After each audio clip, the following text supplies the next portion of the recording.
大家好，我是温老师。今天老师表ပြပေးမှာတော့တရုတ်စာအခြေခံမှာအရေးကြီးဆုံးဖြစ်တဲ့拼音ဆိုတဲ့ပြီးနဲ့တရပေါ့နော်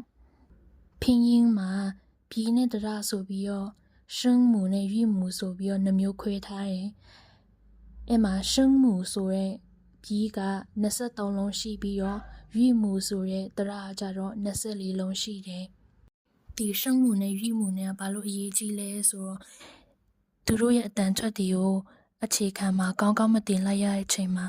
နောက်စာကြောင်းတွေဝကြတွေဖတ်တဲ့အချိန်မှာဆိုရင်အတန်ထွက်တွေလည်းမာသွားနိုင်တယ်။အဲ့မှာတရုတ်စာဆိုတာအတန်ထွက်ကိုအခြေခံတဲ့အတွက်ကြောင့်မလို့အတန်ထွက်မာတော့ရင်လည်းအတိတ်ပဲဆိုလည်းကွဲလွဲမှုရှိနိုင်တယ်။ဥပမာအနေနဲ့ပြောရရင်ဒီပင်စမလိုင်းက知吃是日知吃是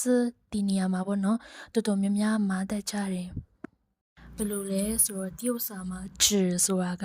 စက္ကူဖြစ်တယ်အဲ့အောင်ငါတို့က纸လို့မပြောဘဲနဲ့字လို့တော့ပြောလိုက်ရင်ခရမ်းရောင်လို့အတိတ်ပဲထွက်သွားတယ်ဒါဆိုဒီပြဿနာကိုဘယ်လိုဖြေရှင်းရမလဲဆိုတော့ငါတို့သိထားရမှာက知吃是နဲ့知吃是ဆိုနှစ်ခုလုံးကရှာကိုအသုံးပြုတယ်ဒါပေမဲ့ဒီ知吃是ကရှာလက်ရပြီးတော့知吃是ကရှာမလက်ရဘူးကဲအခု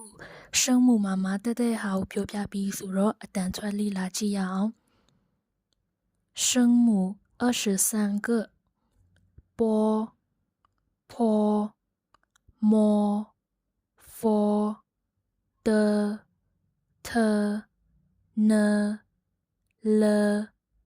个可和鸡七西知吃是日滋吃思一乌ဒုတိယတစ်ခုကတော့ရွေ့မှုပေါ့နော်သူကမြန်မာလိုဆိုရင်တရပေါ့ဒီမှာဆိုရင်လေသူကအုပ်စုလိုက်ခွဲထားတယ်ရွေ့မှုကိုကြည့်ရင်အားလုံးကအသွဲလိုက်ဖြစ်နေရမလားဒါပေမဲ့ပထမလိုင်းကတော့ချွင်းချက်သူကတစ်ခုချင်းစီပဲရှိရယ်ဒီရွေ့မှုမှာကြတော့တော်တော်များများမတတ်တာကဒီအောက်ဆုံးလိုင်းနဲ့ဒီအောက်ဆုံးလိုင်းရဲ့အပေါ်ကအန်音温晕昂音嗡ဒီနေရာမှာပေါ့နော်ဒါဆိုရင်ဒီပြဿနာကိုဘယ်လိုဖြေရှင်းမလဲဆိုတော့ငါတို့安音温晕ဆိုရင်သူကနှာခေါင်းရှေ့တန်ကိုသုံးတယ်ပြီးတော့ဒီ昂音嗡ကြတော့ပါးစပ်ကိုနည်းနည်းကြဲကြဲဟပြီးတော့နှာခေါင်းအနောက်ဘက်အတန်ကိုသုံးတယ်ဒါဆိုရင်ငါတို့ရွေ့မှု24လုံးရဲ့အတန်ထွက်ကိုလေ့လာကြည့်ရအောင်ရွေ့မှု24个啊哦